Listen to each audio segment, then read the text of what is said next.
Senator Kennedy. Thank you, Mr. Chairman, and thanks to my colleagues for letting me go out of order. I promise to be as brief as possible. Mr. Chairman, or General, thanks for coming today.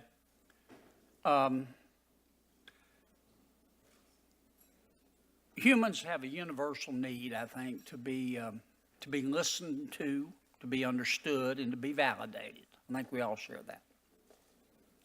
I have listened to the Mueller team. I validate them, but I want to be sure I understand them.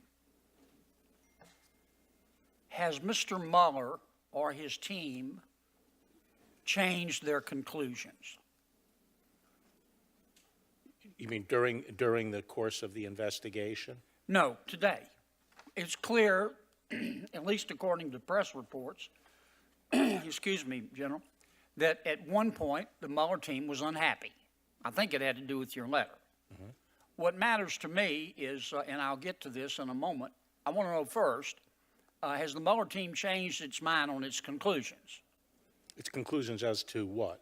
As to collusion, conspiracy, conspiracy. Not that I'm aware of. So the decision not to bring an indictment against the president for collusion, conspiracy with Russia has not changed. No, it hasn't. And the conclusion not to bring an indictment against the president for obstruction of justice has not changed. No. Okay.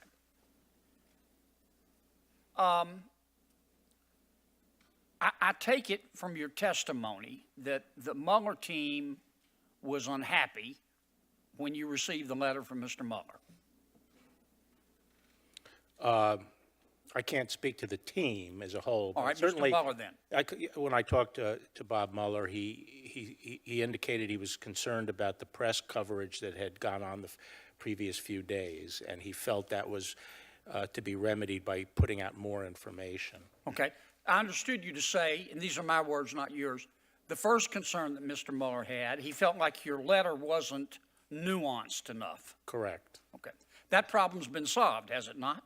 Well, it was sort of solved by putting out the whole report. Exactly. Which was that's why I think this whole thing is sort of mind-bendingly bizarre, because I made clear from the beginning that I was putting out the report, as much of the report as I could, and it was clear it was going to take 3 weeks or so, maybe 4, to do that. And the question is, what's the placeholder? And the placeholder, in my judgment, was the simple statement of what the bottom line conclusions were.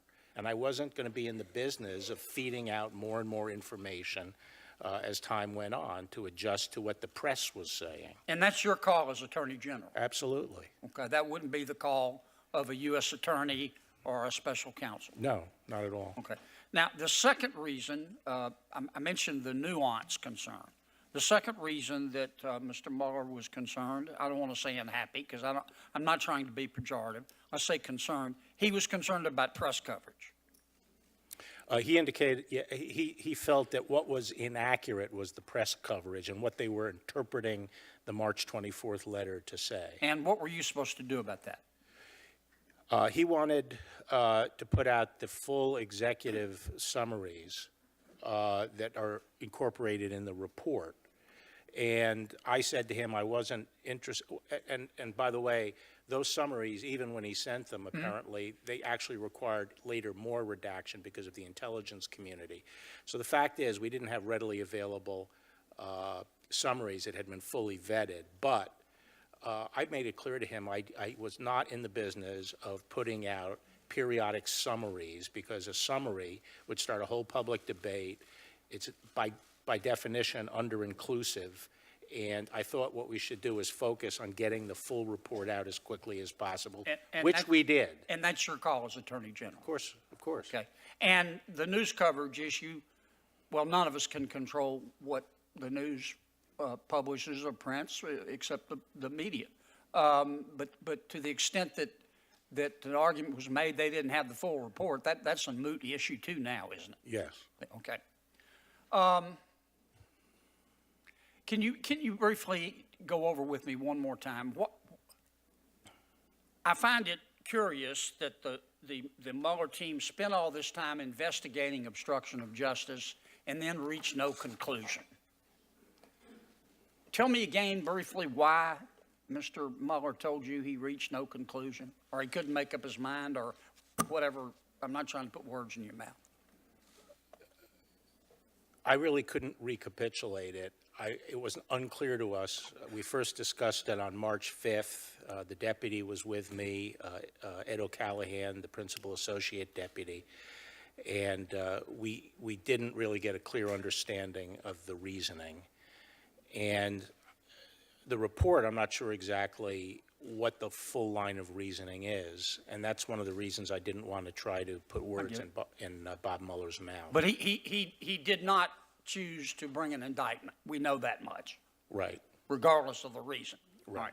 I'm going to repeat quickly in less than 1 minute what we talked about the last time you were here. This is one person's opinion. As I told you before, I think the FBI is the premier law enforcement agency in all of human history, and I believe that. I do think there were a handful of people, maybe some are still there, who decided in 2016 to act on their political beliefs. There were two investigations here. One was an investigation of Donald Trump. There was another investigation of Hillary Clinton. I'd like to know how that one started too. And it would seem to me that we all have a duty, if not to the American people, to the FBI, to find out why these investigations were started, who started them, and the evidence on which they were started. And I hope you will do that, and will get back to us. And there's another short way home here as well. All you've got to do is release, the president can, release all the documents at the FBI and the Justice Department pertaining to the 2016 election. Now, you can redact national security information, but just release them. Instead of us going through all this spin and innuendo and leaks and rumors, let's just let the American people see them. And the final point I'll make, when you're investigating leaks at the Department of Justice and the FBI, I hope you will include the Mueller team as well. Thank you, Mr. Chairman.